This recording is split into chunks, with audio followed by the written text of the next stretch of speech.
নমস্কার দর্শক বন্ধুরা, রেপ স্পোর্টসের পর্দা আপনার সকলকে আরেকবার স্বাগত। আমি রাহুল, আর এই মুহূর্তে এই ভিডিওতে একটা গুরুত্বপূর্ণ টপিক নিয়ে আলোচনা করব, আর সেটা হচ্ছে ওসিআই এবং পিআইও ফুটবলার।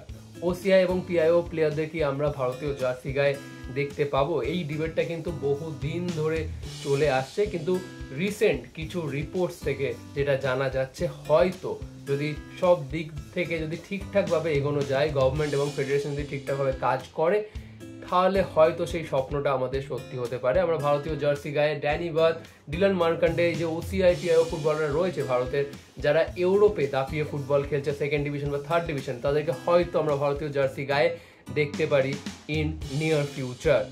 আমি পুরোটাই ডিটেলসে আলোচনা করব এই ভিডিওতে।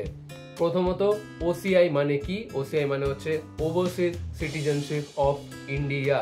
তাদের ভারতে জন্ম হয়েছে কিন্তু তারা অন্যান্য দেশের নাগরিক হয়ে গেছে, তো তারা আবার কোনো গুরুত্বপূর্ণ কাজের জন্য যদি ভারতে আসতে চায়, তাদের কোনো ফ্যামিলি রিলেটেড কিছু কাজ বা অফিস রিলেটেড কিছু কাজ, তাহলে কিন্তু তাদেরকে ওসিআই কার্ড দেওয়া হয়।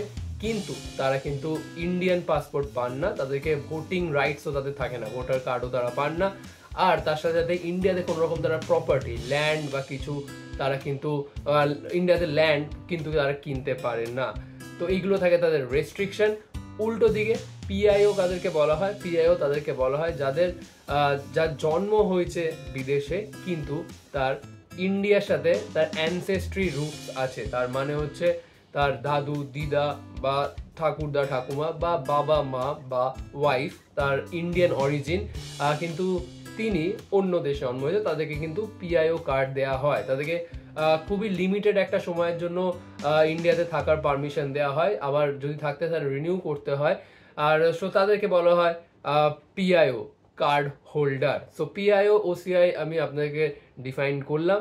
এবার আসি যে কেন ওসিআই এবং পিআইও ফুটবলারকে আমরা হয়তো in near future Indian football টিমে দেখলেও দেখতে পারি। তার কারণ গত বৃহস্পতিবারই স্পোর্টস মিনিস্ট্রির সাথে কিন্তু একটা ইম্পর্টেন্ট বৈঠক হয়েছে, যেখানে বেশ কিছু বিষয় নিয়ে আলোচনা হয়েছে, আর স্পেশালি ফোকাস করা হয়েছে 2036-এ যে অলিম্পিক, যেটার সম্ভাবনা রয়েছে ভারতে অনুষ্ঠিত হওয়ার। কারণ ভারতের অলিম্পিক ফেডারেশন এবং তার সাথে বাকি অনেক স্টেক হোল্ডার যারা রয়েছে, তারা পজিটিভলি তারা ফিল করছে যে তারা 2036-এ ভারতে অলিম্পিক অনুষ্ঠিত করার যে বিডটা, তারা জেতার জন্য বেশ আশাবাদী। আর সেই কারণেই সেই সমস্ত কিছু নেই, এই গত বৃহস্পতিবার কিন্তু একটা ইম্পর্টেন্ট বৈঠক হয়েছে স্পোর্টস মিনিস্ট্রির সাথে, আর সেখানে বেশ কিছু কর্পোরেট হাউসও উপস্থিত ছিল। আর সেখানে এই বিষয়টাও কিন্তু উঠে এসছে ওসিআই এবং পিআইও প্লেয়ারদের কথা। কারণ ভারতে অন্যান্য স্পোর্টসে উন্নতি এলেও ফুটবল আর টেনিসে কিন্তু সেভাবে উন্নতি আসেনি, সেই একই জায়গায় কিন্তু রয়েছে।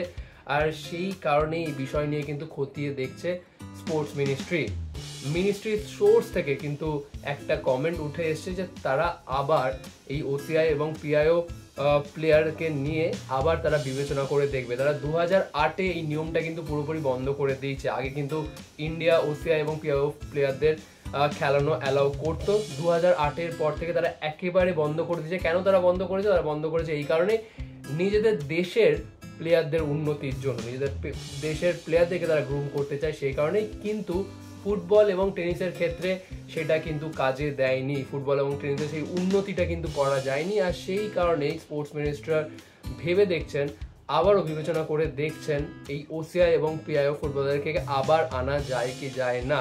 কিন্তু এটা কিন্তু একটা কোনো সহজ স্টেপ নয়, এটা কিন্তু বেশ একটা কঠিন স্টেপ, বেশ একটা বড় প্রসেস, তারপর কিন্তু সাকসেসফুল হতে পারবে। সো কীভাবে সাকসেসফুল হবে সেটাই আপনার কাছে তুলে ধরবো এই ভিডিওতে। সেটা হচ্ছে ফিফার নিয়ম অনুযায়ী কোনো ফুটবলারকে যদি রেজিস্টার করানো হয় জাতীয় দলে, তার কিন্তু লাগবে ইন্ডিয়ান পাসপোর্ট।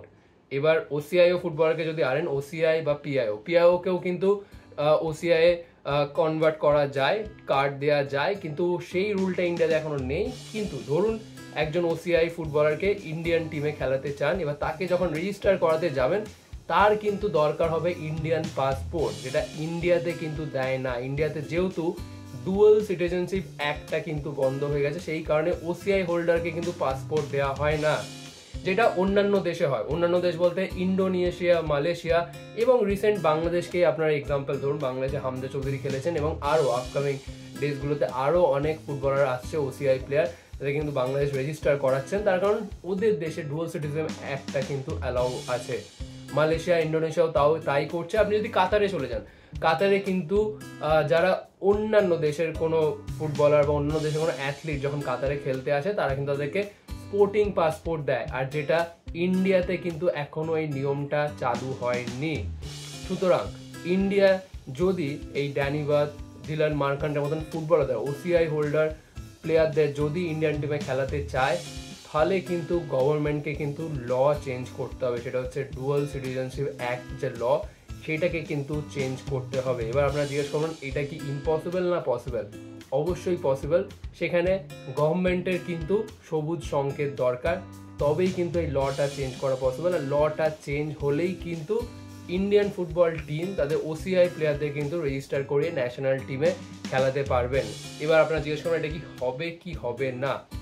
এটা এই কারণে পুরো দেশ জুড়ে একটা আশ্বাস পাচ্ছে যে এটা হলেও হয়তো হতে পারে এই নিয়ার ফিউচার। তার কারণ 2036 সালে অলিম্পিক রয়েছে, আর সেখানে ইন্ডিয়ান, খুব সম্ভবত ইন্ডিয়া সেই বিডটা জিতে ইন্ডিয়াতেই হয়তো অনুষ্ঠিত হবে অলিম্পিক, আর সেখানে ইন্ডিয়ান ফুটবল টিমও কিন্তু অংশগ্রহণ করার সুযোগ পাবে হোস্ট টিম হিসেবে। আর সেখানে ইন্ডিয়া কোনো মতেই কিন্তু চাইবে না নিজেদের দেশে মেডেল না জিতুক, তারা কিন্তু চাইবে যে আরো বেশি সংখ্যক মেডেল জিতে দেশবাসীদেরকে গর্বিত করুক। আর সেই কারণেই এখন থেকে তারা প্রত্যেকটা স্পোর্টসে কিন্তু ফোকাস করছে উন্নতি করার। আর সেই কারণেই গভর্নমেন্ট কিন্তু চায় যে ওসিআই এবং পিআইও ফুটবলারকে এনে ইন্ডিয়ান ফুটবল টিমকেও শক্তিশালী করার।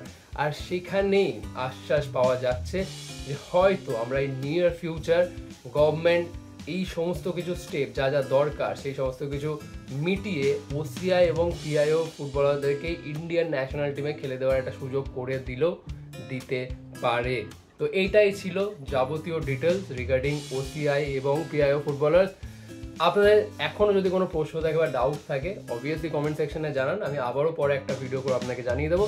কিন্তু ভিডিওটা যদি সত্যিই ভালো লেগে থাকে অবভিয়াসলি লাইক, শেয়ার এবং সাবস্ক্রাইব করুন এবং আপনাদের ক্লোজ ওয়ানদের সাথে শেয়ার করে দেবেন। এখানেই শেষ করছি, আবার আপনার সাথে দেখা হচ্ছে পরবর্তী ভিডিওতে।